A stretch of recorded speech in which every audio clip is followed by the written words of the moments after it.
Hello dear students, मुझे पता है आपका डेट शीट आया है बोर्ड की तरफ से, तो घबराने की कोई ज़रूरत नहीं। तो आप पढ़ना, अच्छी तरह पढ़ना, दिल लगा के पढ़ना, इंशाल्लाह आप अच्छी तरह पास हो जाओगे और अच्छे मार्क्स लेके पास हो जाओगे। यहाँ से मैंने गेस पेपर तैयार किया है आपके लिए, इंपॉर्टेंट क्वेश्चन तैयार किया आपके लिए, ताकि आप थोड़ा इनको पढ़ के आपको आसानी हो जाएगी प्रिपरेशन में। जो पहला वाला यूनिट है that is reproduction in flowering plants, इसमें जो इंपॉर्टेंट क्वेश्चन है that is pollination and its types. ये सारा आप याद करना। पॉलिनेशन एंड इट्स टाइप्स, ये कभी 5 नंबर का क्वेश्चन आता है। Pollination and its types, self pollination क्या है, क्रॉस पॉलिनेशन क्या है।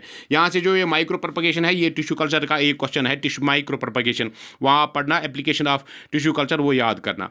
फिर है और एक क्वेश्चन इसमें that is double fertilization and its significance. Double fertilization क्या है, तो इसकी क्या सिग्निफिकेंस है, ये भी आप याद करना। फिर जो इंपॉर्टेंट क्वेश्चन है that is out breeding devices, इसका और एक नाम है that is contrivances for cross pollination और सिंपली आउट ब्रीडिंग डिवाइसेस। और एक जो क्वेश्चन है दैट इज एंडोस्पर्म, ये आप याद रखना।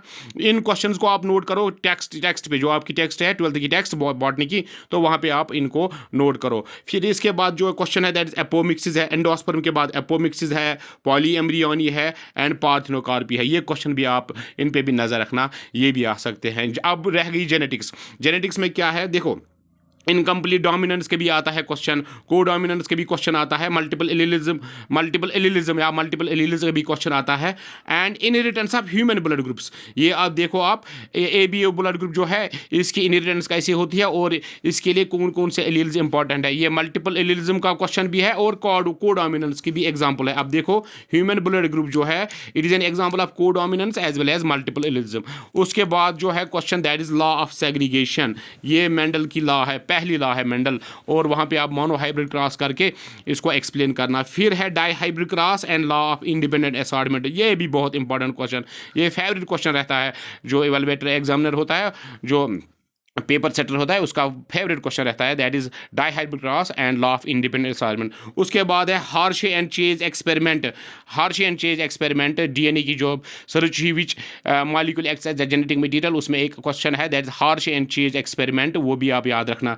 फिर DNA का स्ट्रक्चर बड़ा आसान है, ये भी याद करना, और रेप्लिकेशन DNA की। और वहाँ पे एक छोटा क्वेश्चन है दैट इज सेंट्रल डोगमा, ये भी याद रखना, central dogma of molecular biology, बड़ा आसान क्वेश्चन है, ये भी याद रखना आप। फिर है लेक ओपरान, बड़ा इंपॉर्टेंट क्वेश्चन, बहुत ही इंपॉर्टेंट, 5 नंबर का क्वेश्चन आ सकता है। फिर है बायोलॉजी इन ह्यूमन वेलफेयर, इसमें भी अब जो मेन क्वेश्चन है वो यहाँ पे मैंने लिखे हैं। सेल्यूलर टोटिपोटेंसी पहला वाला क्वेश्चन है इसका, या एप्लीकेशन ऑफ टिश्यू कल्चर, जो अभी मैंने बोला एप्लीकेशन ऑफ टिश्यू कल्चर, ये भी आप करना याद।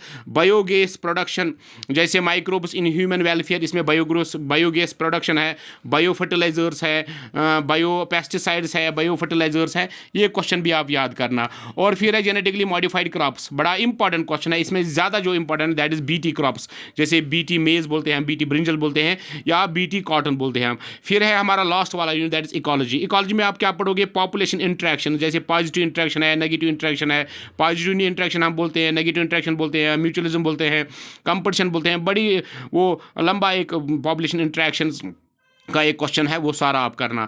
इकोलॉजिकल पायरामिड्स है, जैसे पायरामिड ऑफ नंबर है, पायरामिड ऑफ बायोमास है, पायरामिड ऑफ एनर्जी है, ये भी याद करना। हॉट स्पॉट्स ऑफ बायोडाइवर्सिटी, ये भी याद करना।